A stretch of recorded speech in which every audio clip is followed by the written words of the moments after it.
على رسوله الكريم اما بعد اعوذ بالله من الشیطان الرجیم بسم الله الرحمن الرحیم. نن اخلاق مبارک به خبر ارته وکړم. نبی علیہ السلام حدیث شریف مفهوم دی چې زما امتی به غټه نه خدای چې اخلاق به یخي او چې بد اخلاق داسې مثال باندې لکه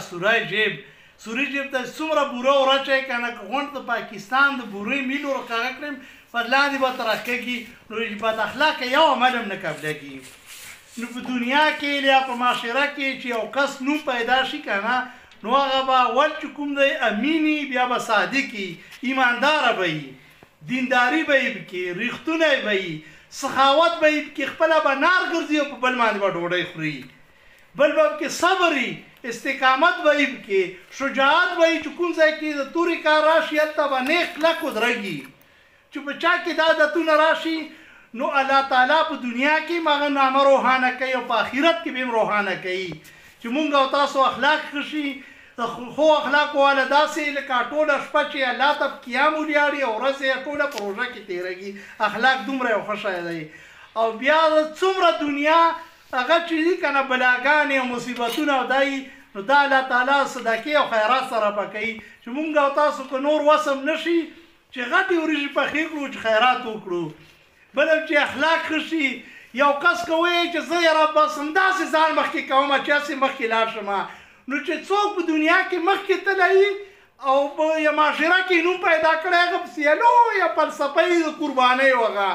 10 کاله 20 کاله 10 کاله غټې غټې قربانۍ او تکلیفونه یې تېر کړي که ته اوس وایې چې اوس 100 غزه کوی دی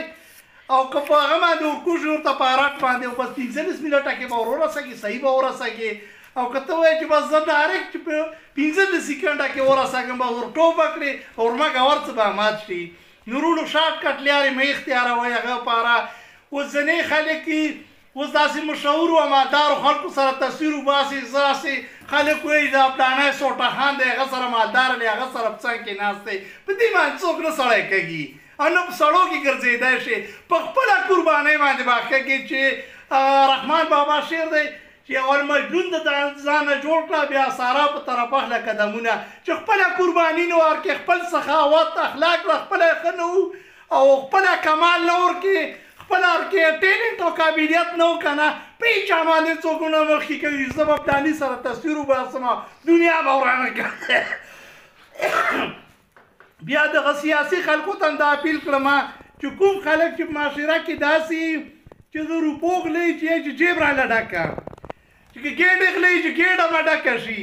د نوکرۍ غلې چې نوکري راله وکړه نو ګوره داسې خلک تا ته څنګه غلي داسې معاشرې خلکو ته غلي معاشره کې هم هغه خلک سپینه ډېر بدې شي داسې خلکو طرفداري مه کړئ هغه خلکو هغه کړئ چا کې ایمانداري پکې او صداقت یې پکې او ریښتونه او ایمانداري او سخاوتي او